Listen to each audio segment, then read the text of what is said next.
네, 이태원 클럽발 감염이 시작된 지 오늘로 일주일이 됐습니다. 조금 전 방역당국과 서울시 발표를 보면 이태원 클럽 관련 확진자 수 오늘까지 119명으로 누적 파악되고 있습니다.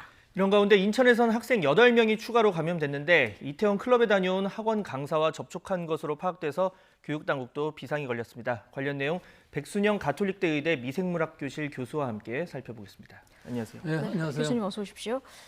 예, 지금 좀 걱정스러운 상황입니다. 119명까지 확진자가 이제 이태원발로 나온 상황인데요. 지금 다양한 지역, 다양한 직군에서 지금 나오고 있는 상황이에요. 예, 지금 이 숫자 자체로만 보면 뭐 그다지 크지는 않지만 우리 전에 0명까지 갔던 걸 생각하면 굉장히 많은 숫자고 예. 또 이태원 이외의 지역 감염도 분명히 있는 것으로 보이는 것이기 때문에 이 숫자가 아니라 결국은 우리 이 접촉자들을 다 찾아낼 수 없다는 이 불안감, 또 전국적으로 확산될 수 있다는 부분이 굉장히 문제가 될 수가 있죠. 근데 뭐 지금으로 봐서는 그나마도 빨리 찾아내서 5월 6일 날 확진이 됐기 때문에 사실은 연휴 때에 노출된 부분들을 바로 찾아내서 지금 그 증상이 나타나지 않는 사람들도 바로 진단을 하고 격리시킬 수 있었던 거는 분명하기는 해요. 한데 아직도 이 문제가 있을 수 있는 것은 5월 6일 날까지는 노출이 됐다고 하지만 이 시기를 보면은 사실은 4월 24일부터 5월 6일 사이에 많이 만연이 됐던 것은 분명하고 이 감염되었던 사람들이 이 이태원 일대를 분명히 많이 돌아다녔을 것 같기 때문에 일반적으로 이야기에 통행했던 여러 사람들이 의심이 나면은 모두 다 진단을 받을 수 있어야 될 것 같은데 지금 방역당국이나 서울시의 발표를 보면 그 부분이 아직 확실하지는 않습니다. 유흥업소를 방문한 사람들 이렇게 얘기를 하는데 혹시라도 뭐 커피를 마시러 들어갔다든지 음식을 약간 마시면서 먹으면서 30분 이상 있었다든지 하는 사람들도 다 진단을 받을 수 있게 해줄 수 있어야 좋을 것 같은 것이 이 환경 안에 지금 이태원에는 있었을 수가 있거든요. 즉 5월 6일 날까지 노출이 됐다지만 이 환경 안에 남아있던 바이러스들이 또 감염이 되어서 그 이후에도 나올 수가 있기 때문에 이런 부분은 지금은 좀 강력하게 선제적으로 진단을 했으면 좋겠습니다. 그럼 교수님 말씀으로는 이 환경에 노출된 사람이면 30분 이상 머물렀든 30분 이하 머물렀든 카페에 있든 뭐 클럽을 갔든 다 검사해야 된다 이런 말씀이신 거죠? 그것이 지금 우리가 알 수가 없다는 것이죠. 한 번도 모니터링을 해보지 않았기 때문에 이 사람들이 클럽에서는 물론 농축이 돼서 많은 사람들이 감염이 되었지만 이 사람들이 클럽 가기 전에 커피도 마시고 뭐 음식점도 들려고 했을 때 그 노출된 상태가 그 다음에 온 사람들이 과연 30분 이내라고 해서 감염성이 없었겠느냐 하는 부분들이 지금 아직 모르니까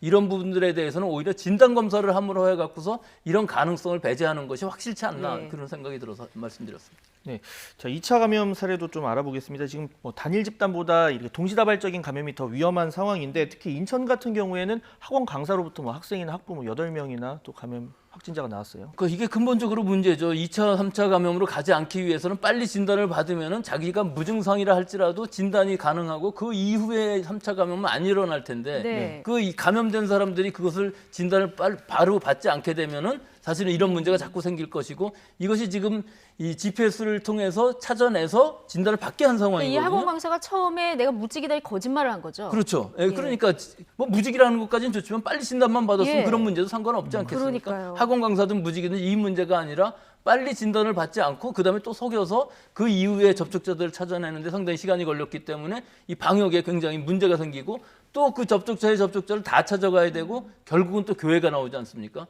이분들 중에 2명은 교회를 갔었다고 하니까 이 문제는 점점 더 심각해지고 확대되고 진단 건수도 훨씬 더 많아야 되기 때문에 지금 상황에서는 100% 못 찾아낸다 할지라도 자진해서 하겠다는 사람들은 다 진단을 받게 해주는 것이 지금 맞는 상황이 아닌가 그렇게 생각합니다.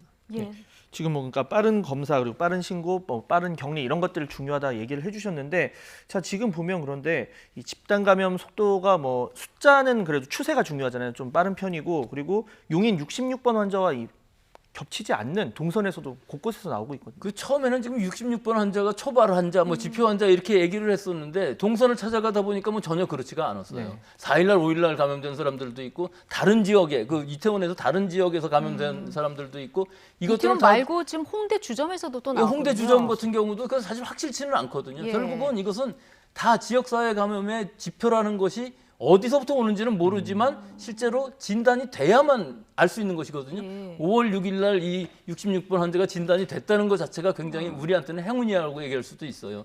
이 이후에 만약에 진단이 됐다 그러면 어떤 면에서? 이미 널리 네. 퍼지고 학교도 개학을 했고 이런 상황에서 걷잡을 수가 없이 됐을 텐데 지금 상황만 봐도 어느 정도 통제를 할 수 있는 상황이기 때문에 지금 다 찾아가고 동선을 찾아가고 또 어느 지역인지 찾아가고 할 수 있는 것인데 사실은 이 케이스 이전에도 7건 정도의 감염을 알 수 없는 케이스가 분명히 또 있었거든요.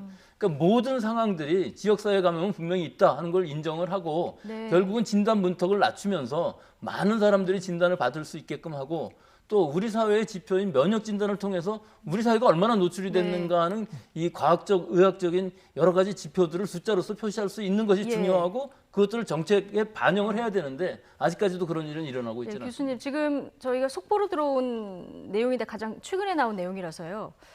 그 사이버사 병사 3명이 추가 확진됐다는 소식이 들어왔는데 이게 이태원 클럽 다녀온 확진된 그 하사하고 접촉한 3명이 지금 확진을 받았는데 처음에 음성 판정을 받았다 지금 양성 판정이 나오는 이런 이게 케이스. 지금 이 진단을 했을 때 무증상이라는 얘기랑 거의 같은 얘기죠. 네. 증상이 없었지만 양성이었지 않습니까? 근데 그거보다 더 초기 증상이 즉 감염돼서 접촉한 지 얼마 안 됐을 경우 또 바이러스의 양이 굉장히 적었을 경우에는 증상이 나타나기 이전에 양성이 되기까지도 좀 시간이 걸릴 수가 네. 있어요. 그래서 초기에 감염이었을 때 음성으로 되어 있다가 유전자가 어느 정도 바이러스 숫자가 어느 정도 늘어나야만 이제 양성으로 다시 확진이 되는 것이기 때문에 한 번에 그 진단이 아니라 좀 시기적으로 며칠은 기다려보면서 적어도 한 일주일 지금 일주일 지났거든요. 네. 5월 6일부터 시작해서 근데 감염된 사람으로부터 또 감염이 되는 건 또 다른 얘기이기 예. 때문에 앞으로 일주일 정도는 추이를 지켜봐야 되겠습니다.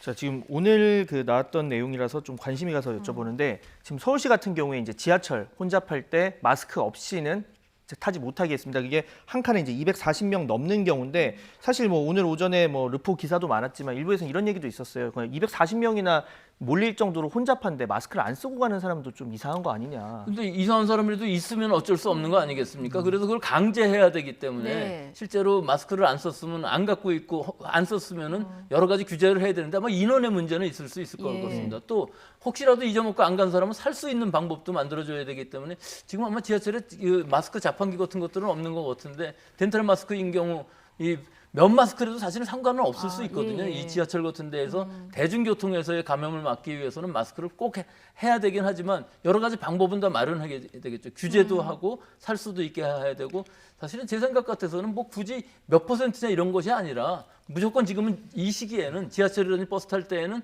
마스크 안 썼으면 못 한다. 예. 뭐 자가용 타고 가는데 마스크를 쓰고 안 쓰고는 큰 문제가 없지만 대중교통을 이용할 때는 꼭 타야 한다는 규정을 지금은 만들어야 돼야 할 것 같습니다. 네, 지금 말씀하신 것처럼 역사에서는 덴탈 마스크를 살 수 있게 하더라고요. 지금 하고 있는 상황이고요. 아무튼 이런 마스크 착용 중요하다 이런 얘기 해주셨습니다. 자, 지금까지 백순영 가톨릭대 의대 미생물학교실 교수와 함께 이 코로나19 관련 상황 살펴봤습니다. 오늘 말씀 감사합니다. 고맙습니다. 감사합니다.